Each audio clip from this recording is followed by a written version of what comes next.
Cynthia Winton-Henry, and I'm so excited to be sharing this presentation with you. And thanks to those of you who've been asking me for this. I have been in the hidden monastery, place of reflection and teaching with people that are like me, highly sensitive, body intellectuals and players, creatives. I've been doing this research and thinking and experimentation for quite some time. And now it feels like it's coming together in a way that it might like to be shared a little bit more widely. So I'm going to be sharing a PowerPoint presentation with you today and leading you through some of the thoughts and maybe even a hint of the ideas of practices that we might be needing now for a time of recognizing our sensitivity and social change, emergent body wisdom, to help us claim and nourish sensitivity on our own behalf and on behalf of others. I'm, the co-founder of Interplay. So that was started in 1989, and my courses now are called The Art of Ensoulment. So before I was really focused on trying to help us claim body wisdom, and now I'm looking at the body wisdom of soul. So what is sensitivity? I mean, that's a great place to start, right? Sensitivity is rooted in an experience of feelings, sensations, and perceptions that happen when something comes into contact with our body. And in the Cambridge English Dictionary, sensitivity is defined as an ability to understand what other people need and be helpful and kind to them. Highly sensitive people are those who consistently notice more, sense more, think more, respond more, and probably ask for more. Instead of being a problem or something to avoid, I want to recenter human sensitivity as the most natural thing in the world. And of course, I want to do this during a time of great social change. These days, our sensitivity is actually a challenge as we navigate social change across gender, class, culture, and race. The deal is, like I said, our sensitive bodies are alerting us when we feel more, think more. There's a sensation of noticing more, sensing more, hearing more, seeing more, and hurting more, and therefore asking for and needing more. And in the personal level, we often feel we're in a state of being a bit too much, that we don't fit, we feel odd. And that's one of the things that I think we need to address. According to Dr. Elaine Ahrens, who's the leading expert in the area of high sensitivity, decades of research, she discovered that 1 in 5 humans is highly sensitive. What does that mean? Highly sensitive, like that's a lot of us, 1 in 5. And I want to just have a theory that sensitivity is therefore a pattern, not a diagnosis. 1 in 5 is a lot.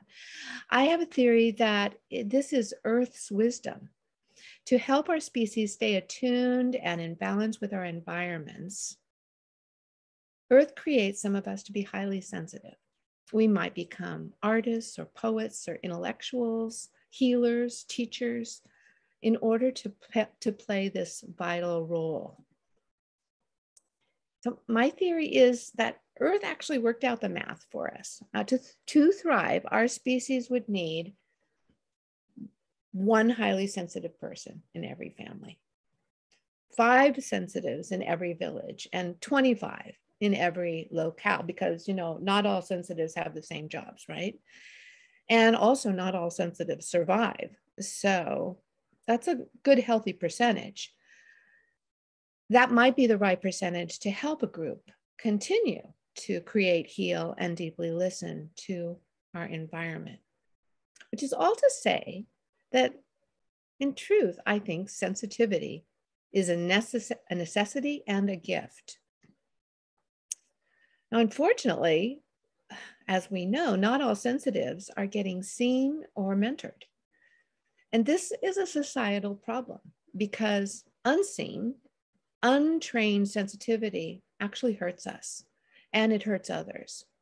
We don't have skills or tools or wisdom. The sensitives go underground. They may seek relief in substances to override their sensations or even be imprisoned for overreactivity or just completely numb out, what we call apathy. And then there's just on a personal level that we get called out as weird or abnormal or burdensome. We feel depressed by this. We feel shunned. And sometimes we just feel like we're crazy.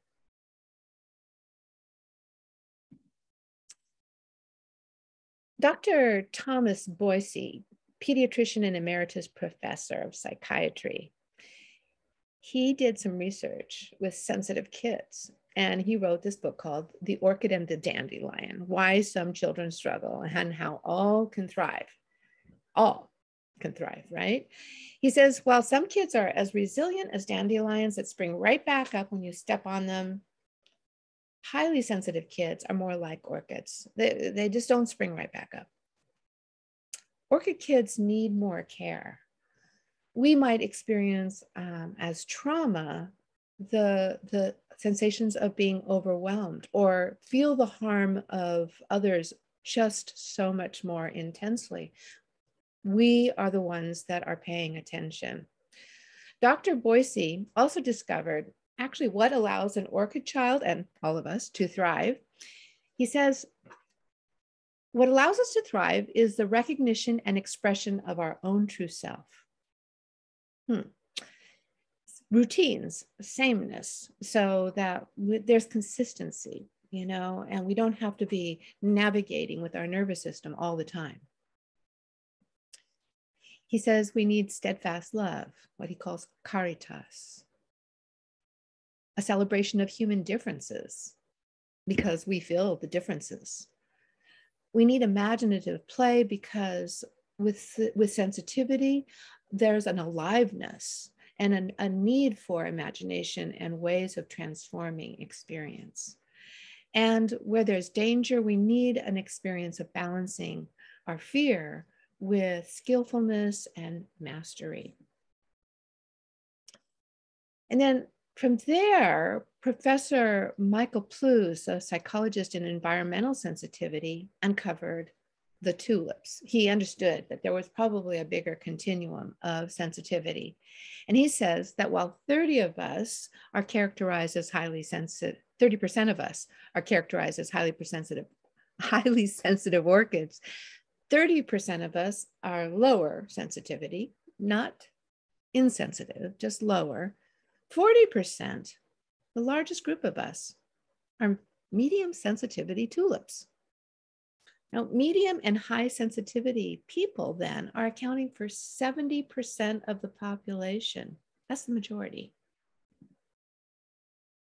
If you are starting to wonder how sensitive you are, you can take a test. You can pause this right now if you're sharing this or just listening yourself, and go to Elaine Aron's website at hsperson.com. It's highly sensitive /test/ highly sensitive -test. And you can there's just a set of questions and you can see where you're ranking right now. But of course, it's a completely subjective test. And, there are lots of contexts and conditions for whether or not we're reading out as high or middle or even low sensitivity. Her test does not really look at the tulips. It's looking at highly sensitive people. So here's a thing that I'm interested in. If we are sensitive, that our social challenge is this, that harm, like love, is traveling body to body faster than the speed of thought. Now, what does that mean? Mirror neurons, our bodies have an amazing capacity to kinesthetically pick up the movements, micro movements, big movements, even sometimes just the movements of imagination or subtle movements, body to body. So, for instance, in my body, when somebody is in anguish, I feel it in my body, sometimes intensely. Harm, like love, is traveling body to body faster than the speed of thought or words. And here's the deal. If there is harm, 70% of us are feeling the harm. If we're untrained and we don't have transformative practices for harm, we are going to probably have to numb out, shut down, or step away. But highly sensitive people feel harm intensely. And if we can, we must transform it. We know that. And that's how activists are created. Still, many of us are wondering how we can best contribute to such to social change with such bodily sensitivity. We know we want to be part of things that we don't know quite how to do it, especially when you're in a room with other dysregulated nervous systems and a lot of anxious people that are focused intensely on something quite painful. One dysregulated nervous system cannot help another nervous system, another body, feel calm, peaceful, and able to move forward. So that's a challenge in social change settings. So here's what we can do. We can take the advice of Thomas Boyce. When we get activated, we can seek social change spaces that allow for the recognition and expression of our own true self. That might be through stories or movement or thank yous, so many ways. We can find routines and sameness, consistent structures that create a sense of pattern so that we're not making things up all the time. Not too highly detailed so we're stuck in them. We can create places of steadfast love, or what I just like to call affection and affirmation. Those are the qualities that help glue people together. You don't have to feel full-on love, but just regular affection and affirmation, such easy practices. We can celebrate human differences in so many ways, and that's such a joy. We can find avenues, the arts, sports, meditations that use imaginative play to envision, play with change, make up, see, engage life on the most beautiful levels. And we can look toward experiences of ways to balance our fear with mastery, like learning together and finding our skills and growing as a community. I just wanted to point out that I'm using the word activated, not triggered. I have to thank Dina Metzger for this. She pointed this out to me, that the word triggered is really a violent word. And you know, when I think about it, my sensory perception is actually always mirroring and my language and the language of others. One of the things that I know I need are words that are nuanced and accurate and don't sensationalize violence. I really have to have that kind of attention. So here's a big one. And this is where I'm like an expert and the most in need. When we feel sensitive or bad about being so intense, we're getting super serious or overworking and over everything, one of the things that we can do is ask, play, where are you? So, you know, when there's a problem, we come right up against it, we push, you can push your hands right together. You can feel that problem to connection, and that creates a lot of tension. I also just recently learned that 80% of our attention is held in our eyes. So if we're looking at things, tension, tension, tension, right? But as soon as we can remember that instead of just engaging something head on, that we can start to mess with it and see around it and open it up and have a play with it, then things become actually much more dimensional and interesting. We can find points of connection and curiosity. The deal is that bodies really aren't designed to be just in problems all day long. Our bodily baseline purpose is three things: to create, or I just call this sometimes contributing, finding ways to contribute and create; to play. That means they don't have to do anything for anybody. It's just fun, and it's beautiful. It's something that gives us joy; and rest, which is not just something I'm trying to learn this, not just something we do at the end of everything, but finding that throughout every part of our being in life. And thank God, thank goodness for artists and students, lovers of life, active creative approaches like interplay, which I helped to find, and many others.